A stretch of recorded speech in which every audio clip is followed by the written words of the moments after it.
যাবো খারা এই দিয়ে শেষ করলে যাই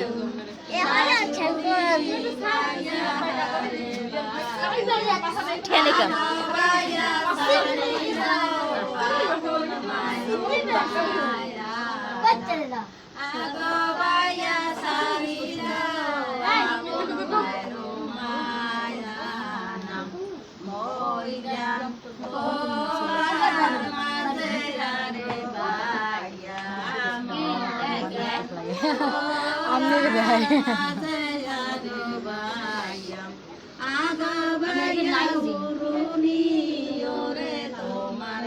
আমাকে কাঁদতে মতো দেখা যাইতেছে